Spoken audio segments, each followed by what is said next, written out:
smile on me,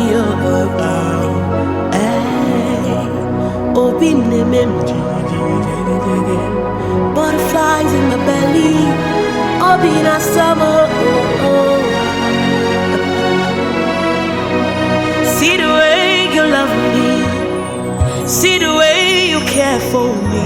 You carry my matter for your head, like a little baby. Kamaranko Yonga Jesu Christi, Nihonanya Kechukuna, Namakotanke Monso, Derono Lila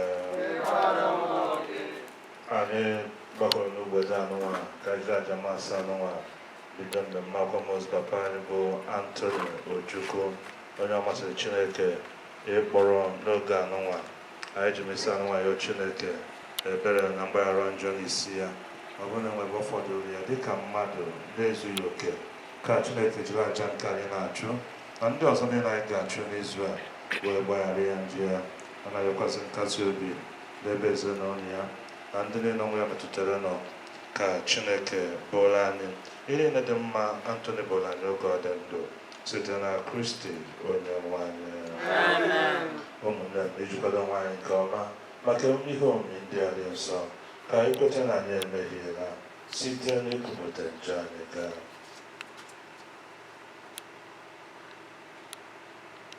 Nakupụta m ngwa Chineke jike niile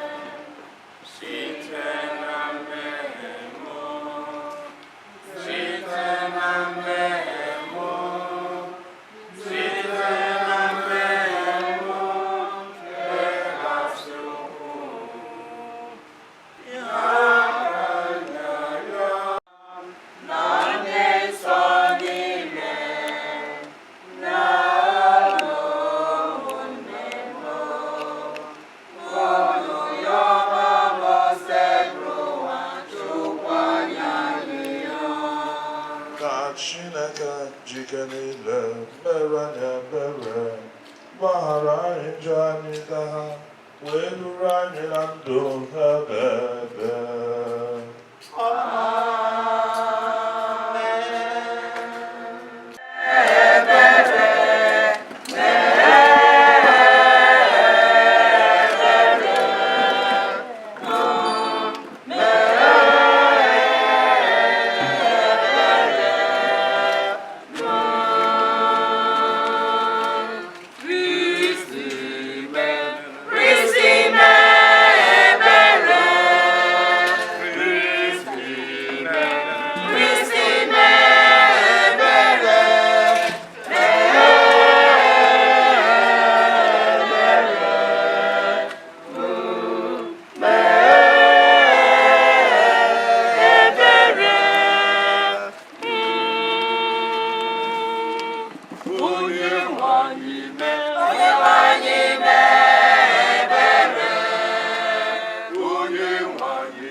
Chineke onye pụrụ ime ihe niile inyere anyị iwu ịsọpụrụ nne na nna anyị na-arịọ gị ka ị gbaghara nna anyị bụ Chief Anthony Bude Ojukwu mmehie ọbụla o mere si n'adịghị ike nke mmadụ.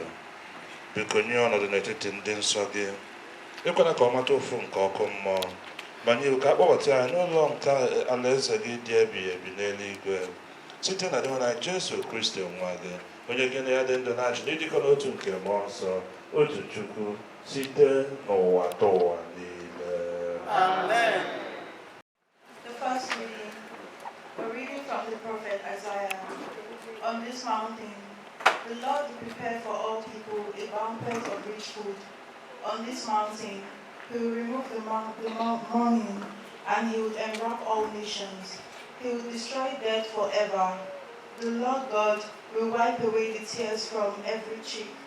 He will take away his people's shame everywhere on earth, for the Lord has said so. That day it will be said, "See, this is our God in whom we hope. We exult, we rejoice, and he has saved us." The word of the Lord. Thanks be to God. The sponsorial psalm. The responsorial psalm.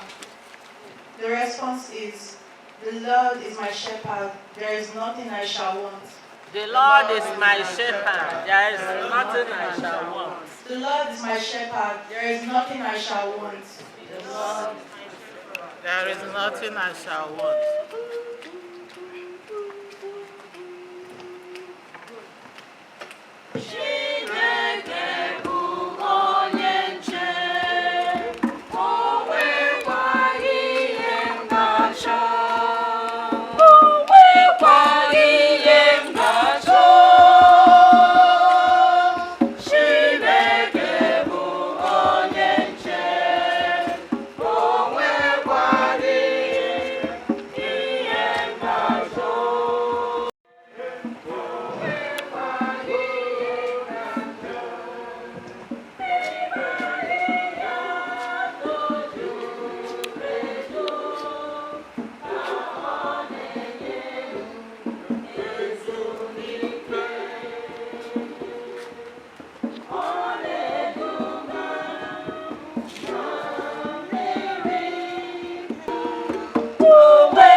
A reading from the book of Akubudenze.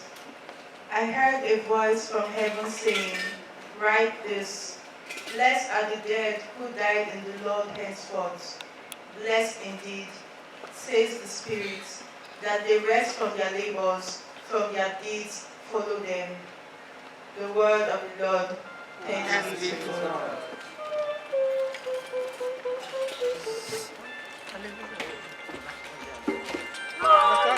Hallelujah, hallelujah, hallelujah, hallelujah, hallelujah, hallelujah, hallelujah, hallelujah, hallelujah, hallelujah.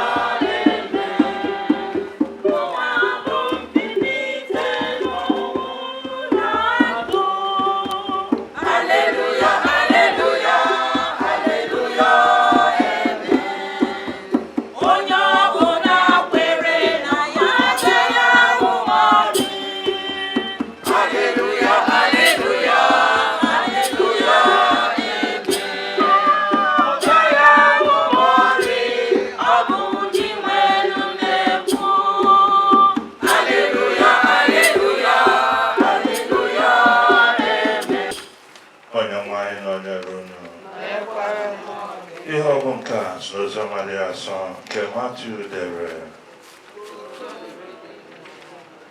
Ka Josef hụrụ igwe mmadụ ahụ, ọ rịgoro n'elu ugwu. Mgbe ọ nọdụrụ ala, ndị na-eso ụzọ ya bịakwutere ya. Ọ malitere ịkụzi ha ihe sị, "Ngọzi na-adịrị ndị dara ogbenye n'ime mmụọ, n'ihi na alaeze eluigwe bụ nke ha. Ngọzi na-adịrị ndị na-eru uju, n'ihi na a ga-akasị ha obi. Ngọzi na-adịrị ndị dị nwayọọ n'obi, n'ihi na ha ga-eketa ụwa. Ngọzi na-adịrị ndị agụụ ezi omume na-agụ, n'ihi na a ga-enyeju ha afọ. Ngọzi na-adịrị ndị obi ebere, n'ihi na ha ga-ahụ Chineke anya. Ngọzi na-adịrị ndị na-achọ udo, n'ihi na a ga-akpọ ha ụmụ Chineke. Ngọzi na-adịrị ndị niile a na-emegbu n'ihi ezi omume, n'ihi na alaeze eluigwe bụ nke ha. Ngọzi na-adịrị unu mgbe ndị mmadụ na-akọcha unu, na-emegbu unu, na-ekwukwa okwu ọjọọ dị iche iche megide unu n'ihi m.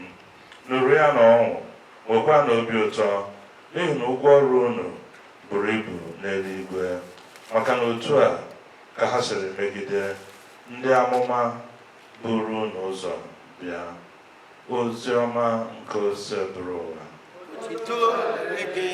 Kristi ka anyị so zama dị asaa nụrụ nweta mgbaghara nke njọ anyị ka ikpe ekpere maka ezumike mkpụrụ obi nna anyị bụ Anthony Ojukwu onye ọmasị Chineke ịkpọrọ n'oge anụnwa a sị na ogologo okwuchukwu adịghị n'ụka mgbede after all mgbe ọbụla mmadụ nwere a na-ekwu okwuchukwu ofu ihe ka a na-ekwu na ọnwụ na-eche anyị nche niile n'ihu onwekwaghị ga-agbanarị ya ezi omume gị ameme ka ị gbanarị ọnwụ ajọ omume amekwu ka mmadụ gbanarị ọnwụ ọgaranya ma ọ bụ ogbenye amekwu ka mmadụ gbanarị ọnwụ ọnwa amakudi nwata nke ọ na-ama okenye na okechi anya ogbu onye ọ masịrị ya egbu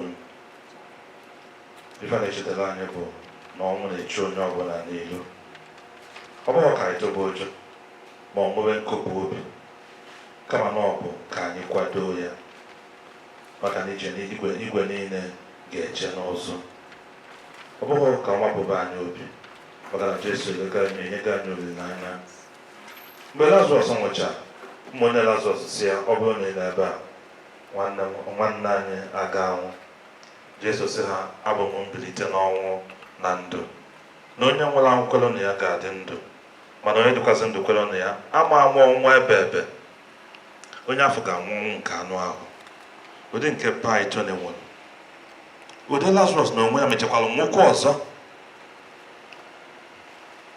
Jesu nyere anya na ọnwụ abụghị ịla n'iyi kama na ọ bụ isi na ndụ nke a na-anwụ anwụ banyezie na ndụ nke bụ anwụ anwụ maka ndị kwadoro onwe ha ọfụma na ọ bụ ịbanye n'ọnọdụ mbilite n'ọnwụ Pọl kọwaa ya na 1 Corinthians chapter 15 na ife bụ mbilite n'ọnwụ bụ na ife na-anwụ anwụ ga-eyila anwụ anwụ ife na-emebi emebi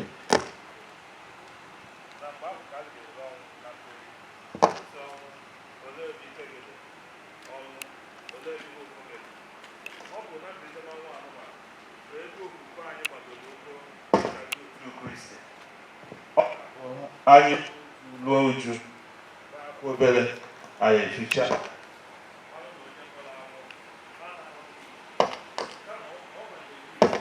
ndụ nke na ọ bịara jụ maka na ọ maara na ụdị ndụ nke anụnwa anyị nọ kịta bụ ndụ na-anwụ anwụ ya ndị nwụrụ anwụ mgbe Jesu ga-abịa maka na ọ ga-afụ opi ike na ndị nwụrụ anwụ ga-esi n'ọnwụ binie anyị nwabụ ndị dị ndụ anọrụkwazie maka ma ụbọchị ikpe afọ ọsị okwu dị otu a na-akasilite onwe anyị obi ọ maka na oge afọ na ndị mmadụ nwụnarịrị a na-azụ ọ bụ na ọ nọkwu n'1 month perhaps ọ dị ndụ Jesu abịa nke ugboro abụọ so nọ na onye afọ anagoro iyi Pọl sị mba na ndị dị ndụ eriteghị uru karịa ndị nwụrụ anwụ mgbe Jesu ga-abịa n'ife dị mkpa bụ na anyị kwadoro onwe anyị ọfụma ọnwụ nke anyị ga-abịa ka ọ ghara ịbụ na mberede onye mana anyị na-akpọ mberede bụ accident ọrịa onye pụọ n'ụzọ ọ nwere ozugbo asị na o nwere accident ọnwụ mberede ka ọ bụ so na ọ dị mkpa na anyị maara ofu ụbọchị na anyị ga-anwụ a sị m na ọ bụghị ka ọ mapụba anyị obi kama na ọka anyị malụ na ife a niile a na-azọ azọ n'ụwa ụbọchị ọnwụ enwe na-echetezi nwunye ya enwe onye a na-ebulu ụlọ ọ lụrụ wee donyelu n'ile enwe onye a na-etinyele steeti ya n'ile enwe onye a na-atinye moto ya n'ile ego dị na akaụntụ ndị dị ndụ a na-azọgodi azọ na-azọ mana mgbe mmadụ dị ndụ na oji ya na ụmụnne ya na-eso okwu oji ya na ndị mmadụ na-eso okwu o ji maka ịga afọ tọrọ ndị ọzọ ka o wee bukọrọ ego niile dị n'ụwa o ji maka ego wee si asị nala onye ọzọ anya o ji maka ana nkịtị wee chụpụ nwanne ya ndị bi na 1 room mgbe ha dị 5 maọbụ 6 amụọ ha mana ha togosie 4 plọt ama ezo ofu onye a na-azọ nka na-azọ nke ọzọ ụbọchị ọ ga-ezute anyị ka a na-ekpe ekpere ka Chineke furu isi to listen to the prayers ha na-aka maasị ka Chineke sị afụrụ m ihe m ga-eji wee aja masị a n'isi nwoke a ma ọ bụ n'isi nwaanyị a. Anyị na-ayọ Chineke n'isi anyị bụ Anthony obigo ndụ nke ya wee gaa. Anyị na-ayọ Chineke ebere n'isi ya. Anyị ma na ọ gbara mbọ dịka onye otu Kristi. That's why anyị ji nọrọ ebe a tata. Na ọ bụghị ndị niile nwere ọnụ ka ndị ogbe na-abịa, ọ bụghị ndị niile nwere ọnụ ka fada na-abịa. Anyị ma na ọ gbara mbọ dịka mmadụ mana enweghị onye zuru oke. Ya ka anyị ji ayọ Chineke ọ bụ na dịka mmadụ ka o jiri aja ndị a niile anyị na-achụ nabata ya n'ala eze n'igwe site n'aka onye nwanyị. Ka mkpụrụ Victoria na mkpụrụ ndị niile kwere nga nye ya ezumike ebe onye nwanyị.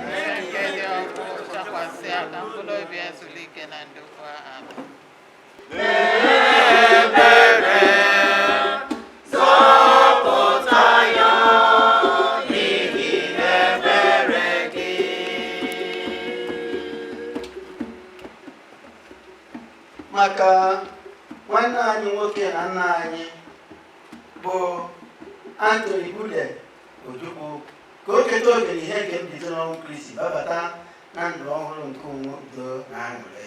Anyị arịọ gị biko dị nwenụ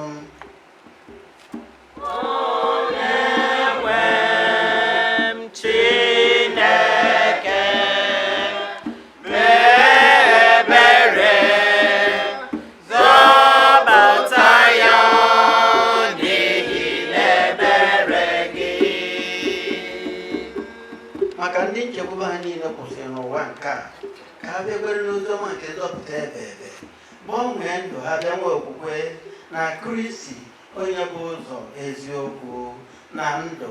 Anyị arịọ gị biko dị nwenụ ndị niile gbakọrọ ebe a ikpere Anthony Bude Ojukwu ekpere. Anyị na-echeta oge niile nke ndụ anyị n'otu ụbọchị anyị ga-aza azịza maka echiche anyị gaa, okwu ọnụ anyị gaa na ọmụmụ anyị niile. Anyị arịọ gị biko dị nwenụ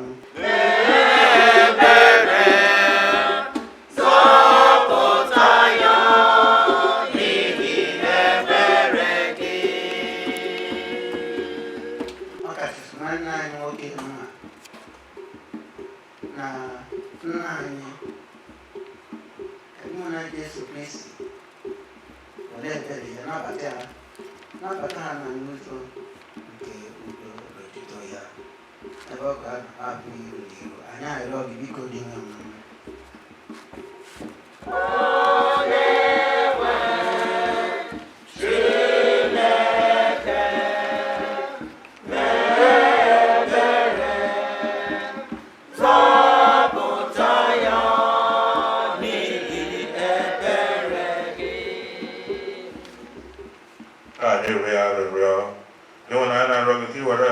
nekwasị na ebere anyị na-ebunye gị maka ezumike na nzọpụta nwa dị gị bụ Anthony Ojukwu na nke ndị nwụrụ na Kristi onye dị ndụ na-achị ebe. Amen.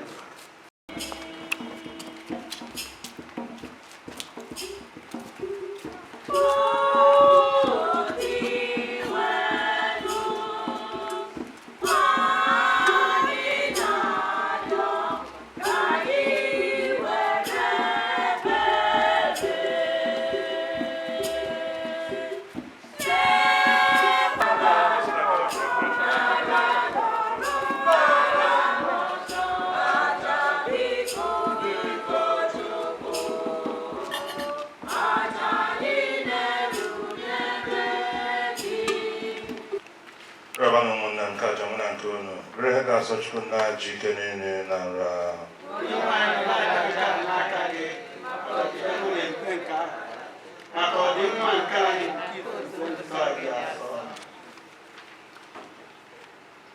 Lord, be pleased with the sacrifices we offer for Anthony Ojukwu, your servant. May he find in your presence the forgiveness he always longs for, and come to praise your glory forever in the joyful fellowship of your saints, through Christ our Lord. Amen. The Lord be with you. And with your spirit. Lift up your hearts. We lift our heart to the Lord. Let us give thanks to the Lord. Right and just. It is truly right and just, at the time of our salvation, always and everywhere to give you thanks, Lord, Holy Father, Almighty and eternal God, through Christ our Lord. In him the hope of the blessed resurrection has dawned, that those saddened by the certainty of dying might be consoled by the promise of immortality to come. Indeed, for your faithful Lord, life is changed and not ended. And when this earthly dwelling turns to dust, an eternal dwelling is made ready for them in heaven. And so, with angels and archangels, with thrones and dominions, and with all the thrones and powers of heaven, will sing the hymn of your glory, without end, as we acclaim. Holy, holy.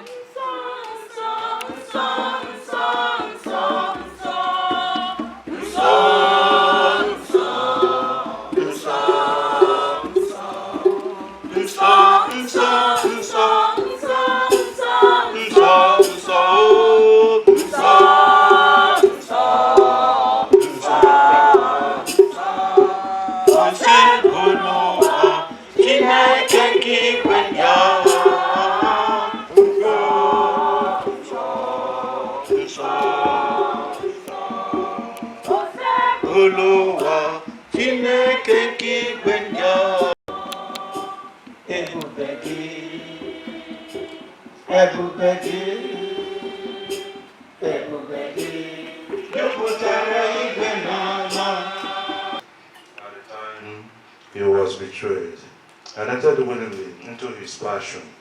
He took bread and giving thanks, broke it and gave it to his disciples, saying, "Take this, all of you, and eat of it, for this is my body, which will be given up for you."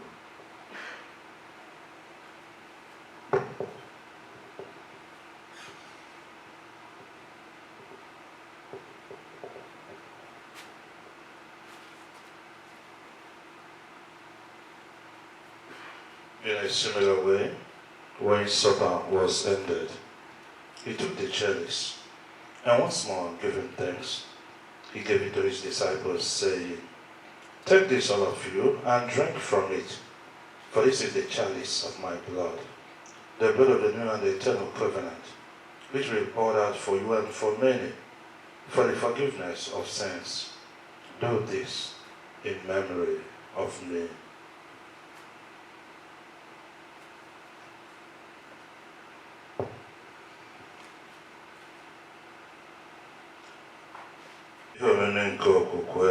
Anyị na-ekwusa ọnwụ gị, na-egosikwa mbilite n'ọnwụ gị, o Diwe, ruo mgbe ị ga-abịa. Therefore, as we celebrate the memory of his death and resurrection, we offer you, Lord, the bread of life and the chalice of salvation, giving thanks that you have fed us worthy to be in your presence and minister to you. Humbly we pray that, partaking of the body and blood of Christ, we may be gathered into one by the Holy Spirit. Remember, Lord, your church, spread throughout the world, and bring her to the fullness of charity, together with Francis our Pope, Philemon our Bishop, and all the clergy. Remember your servant, Anthony Ojukwu, whom you have called from this world to yourself. Grant that he, who was united with your Son, in a death like his, may also be one with him in his resurrection. Remember us, our brothers and sisters, who have fallen asleep in the hope of your resurrection, and who have died in your mercy. Welcome them into the light of your face. Have mercy on us all, we pray, that the Blessed Virgin Mary, Mother of God, with the blessed apostles and all the saints who have pleased you throughout the ages, we may merit to be co-heirs to eternal life, and may praise and glorify you through your Son, Jesus Christ.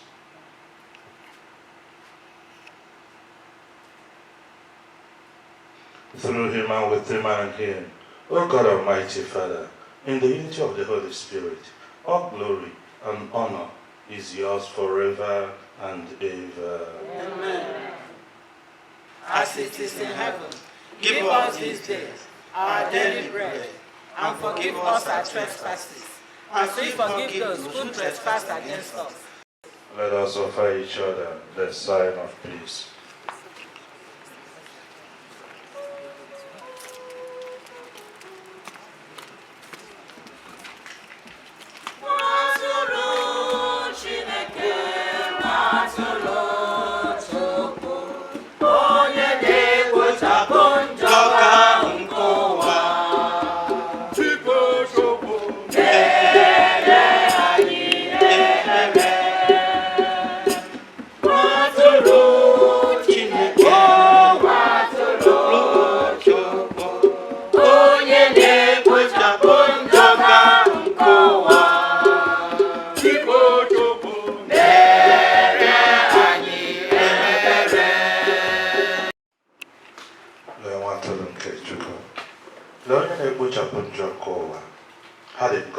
ndị a kpọrọ n'oriri nke nwa atụrụ Chineke.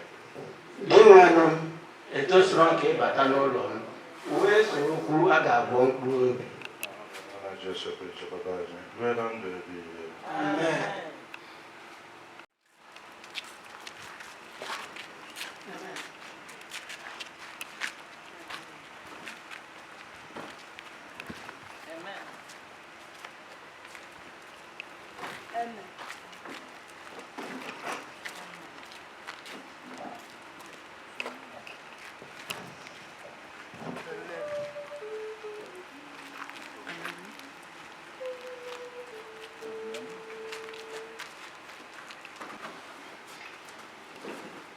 Lord, now that you have given us the sacrament of your redemption, we entreat your mercy for your servant, Anthony Ojukwu, admitting now to see your face in heaven through Christ our Lord. Amen. Biko ka anyị nọla na nwa oge ka mkpụrụ obi ya tụrụ na mkpụrụ obi niile kwen gara aga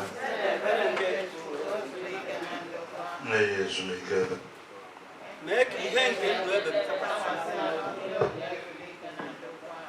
Ejmafa Parish Priest St. Joseph's Parish Oraukwu onye nyere anyị ikike ịkamasị na mgbede a Fada Okoye Gabriel wee na-ekene unu ndị nwere ike hapụ ihe niile unu nwere wee gbakọta n'obodo a.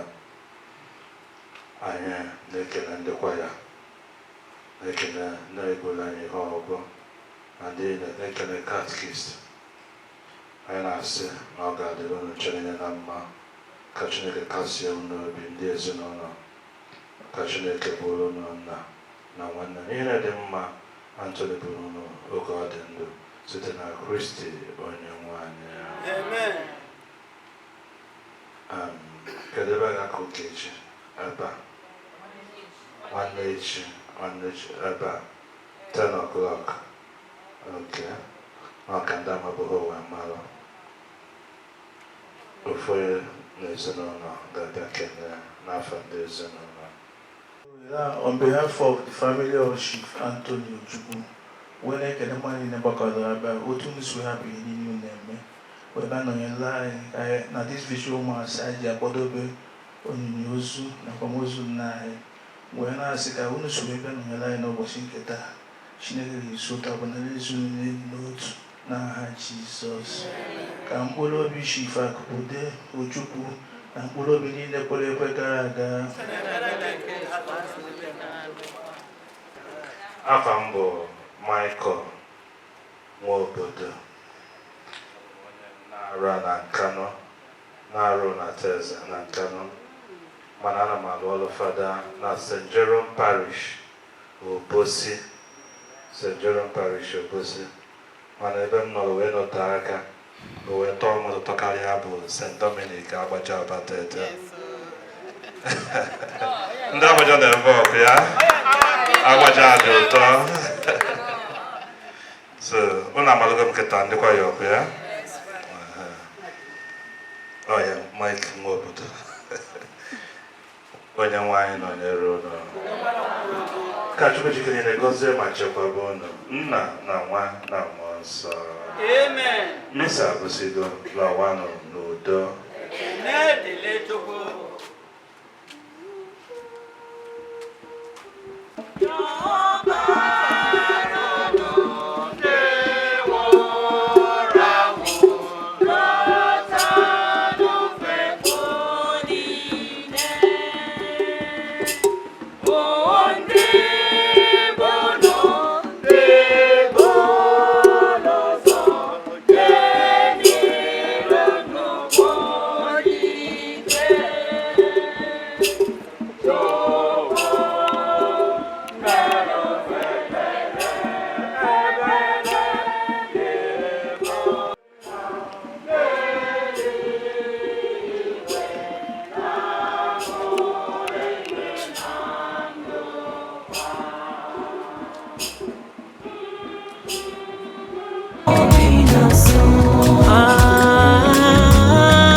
You made